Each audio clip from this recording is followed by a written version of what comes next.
FBI whistleblowers are now telling Senator Ron Johnson of Wisconsin that high-ranking officials inside the Bureau prohibited agents from investigating Hunter Biden and his laptop from hell.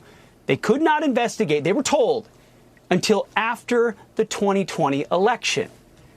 But that's not all. According to Mark Zuckerberg of Facebook fame, the FBI contacted Facebook in 2020 and warned of Russia propaganda, just as the Hunter Biden laptop story emerged. Fox News alert, and we're not overselling that. This actually is a blockbuster story. So the CEO of Facebook, Mark Zuckerberg, just went on the Joe Rogan podcast. And while speaking to Rogan, he admitted that Facebook censored the New York Post's accurate reporting on Hunter Biden's laptop, which of course we all knew, but that Facebook did that because the FBI intervened and told Facebook that that laptop was Russian disinformation. And of course, how would Zuckerberg know? They believe the FBI.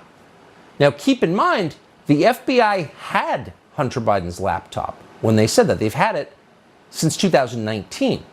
So when the FBI told Facebook that on the eve of a presidential election, they knew it was a lie.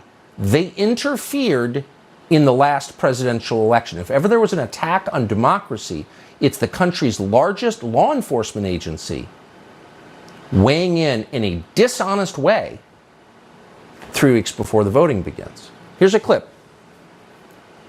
There was a lot of attention on Twitter during the election because of the Hunter Biden laptop story. The New York Post. Yeah, we had that too. Yeah, so you guys censored that as well? So we took a different path than Twitter. Basically the background here is the FBI, I think, basically came to us, some folks on our team, and was like, hey, just so you know, like, you should be on high alert. We thought that there was a lot of Russian propaganda in the 2016 election. We have it on notice that basically there's about to be some kind of dump of that's similar to that. So just be vigilant. So the FBI censored the story. Just to recap, in case you didn't live in this country prior to 2 years ago, that's not allowed. You're not allowed to do that. That is election interference. That is an attack on democracy by our most powerful domestic government agency. It's unbelievable. It defies belief. We actually put in a request to Facebook to see the communications from the FBI to Facebook. We have a right to see it. We hope that they'll send them to us. Keep in mind that in October of 2020, a Facebook executive and Democratic Party operative called Andy Stone claimed that Facebook was blocking the story, quote, as part of our standard process to reduce the spread of misinformation. So they didn't tell us that the FBI had told them it was Russian disinformation. Again, when the FBI knew perfectly well that it wasn't. Harmeet Dillon has watched all of this from the very beginning. She's the country's premier civil rights lawyer, founder of the Center for American Liberty, joining us tonight. Harmeet, thanks for coming on. This seems like a blockbuster and a shocking story to me. It is shocking, Tucker, but it confirms information that we already had. So, for example, I already sued Twitter after the election for taking people's speakers down, including my client, Rogan O'Hanley. And it turned out that he was taken down at the request of the California Secretary of State, who was auditioning to become a United States Senator in the Biden administration.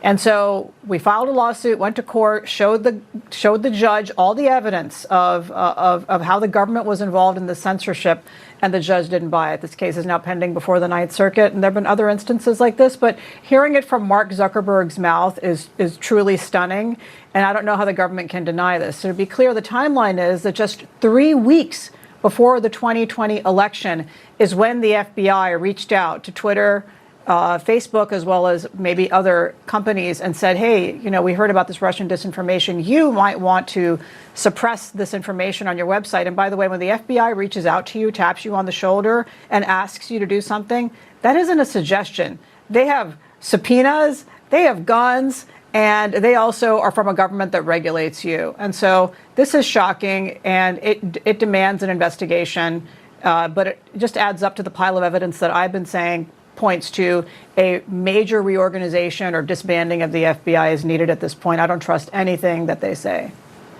So just to be totally clear, from a legal perspective, the U.S. government is not allowed to use disinformation to encourage censorship for partisan ends. That's not allowed under the That's Constitution, right. correct? Tucker, it's a violation of the First Amendment for the government to engage in censorship, quite clearly. And by the way, who needs Russian disinformation when we have our own? We have our own disinformation coming from the FBI and our own government. And this is not trivial just because it's being done to the other side. Anybody could control the FBI, or some forces can get in there and decide they don't like Joe Biden. Are they going to go out there and start spreading misinformation or suppressing information that's truthful about the Biden administration? I don't like that either. This cannot be allowed. We cannot let our law enforcement do this, and we've seen it before. So this is not the country that we want to be living in, Tucker. No, it's not. Harmeet Dillon, thank you so much. So it's now a crime, of course, to say that the last election was rigged. We haven't said that. Mark Zuckerberg just admitted the last election was rigged by the FBI for the benefit of Joe Biden. Mark Zuckerberg said that. So when is the director of the FBI going to explain?